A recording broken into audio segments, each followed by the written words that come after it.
You thought it was over. Welcome back, everybody. Today we're going to be covering the shortest war that has ever been fought. Let's go. To even start talking about the shortest war ever fought, we have to wind the clock back 130 years, almost on the dot. The shortest war ever fought was the Anglo-Zanzibar War that was fought on August 27th, 1896, and yes, just one date. Stick around to find out how short the shortest war ever fought was. You won't believe number 9. Don't watch at 3 a.m. So before we really get into the details of the shortest war, we got to set the stage a little bit. We got to talk about the actors in this play. So like I said, it's 1896, and Africa is currently being scrambled like an egg by all the European powers. Actually, wind it back a few years. So in 1890, Great Britain comes in and establishes a protectorate over Zanzibar. Air quote protectorate, because in just a few years, they're going to do the opposite of protecting, and they're actually going to blow stuff up. So Britain comes in, they establish a protectorate, and then they empower a pro-British sultan. A sultan is just a Muslim king. And everything is fine for a few years until the death of the 5th Sultan. I'm not going to try and pronounce his name because I'd rather not get made fun of.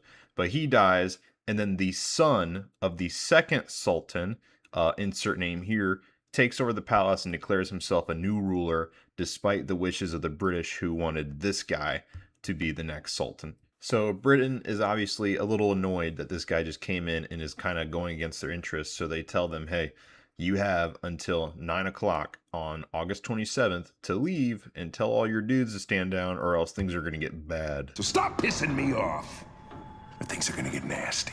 And so in response, the wannabe ruler just says, all right. He uses all of his mats to build a barricade in his palace. That was a Fortnite joke. I'm a little too old for that, though.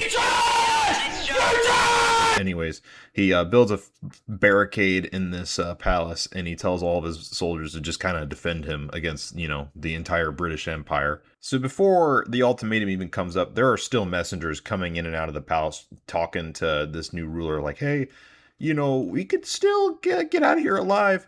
And at 8:30, this guy declares, we have, quote, we have no intention of hauling down our flag, and we do not believe you would open fire on us.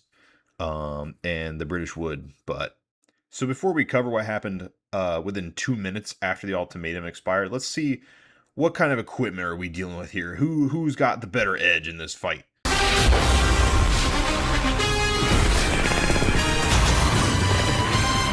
It is America's Game of the Week, and where else would you want to be than Zanzibar. For a monster game in the NFC North, the British Empire.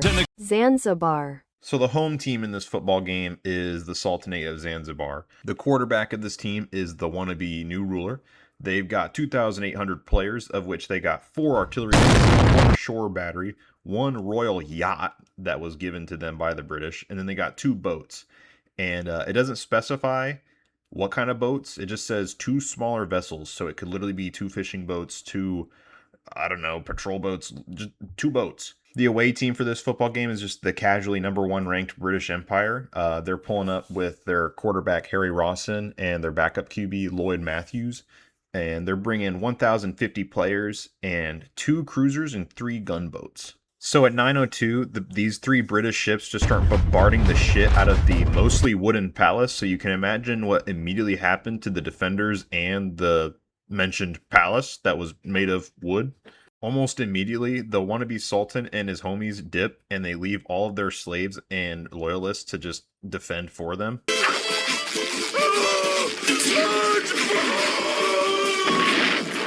At 9:05, we have our only naval engagement of this fight, which involves that previously mentioned royal yacht versus these 3 British ships.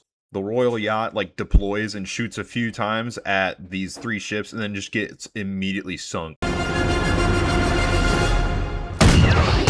But since the harbor was shallow, it didn't actually sink. It just kind of sat down in the water. And then those 2 previously mentioned unmarked vessels, the 2 boats, also met their fate. They just got sank by one of the British ships. So at 9:40, the palace is on fire. The Sultan's loyalists have stopped firing. And so then the British stopped firing. And now the battle's considered over. And just a few hours later, the British aligned Sultan would be empowered.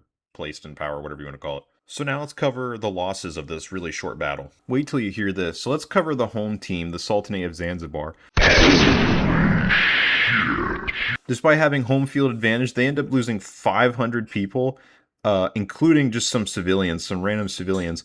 The one shore battery that I mentioned gets destroyed, their royal yacht gets sunk, and those 2 unmarked boat vessels get destroyed. The away team, the British Empire, just gets 1 wounded sailor. 1 guy. He probably stubbed his toe or something. I like to think this must have been how it felt to be one of those British sailors during this battle. Capture the flag.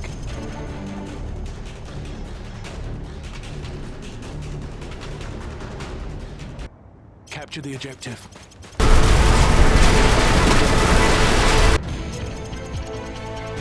Your work is appreciated.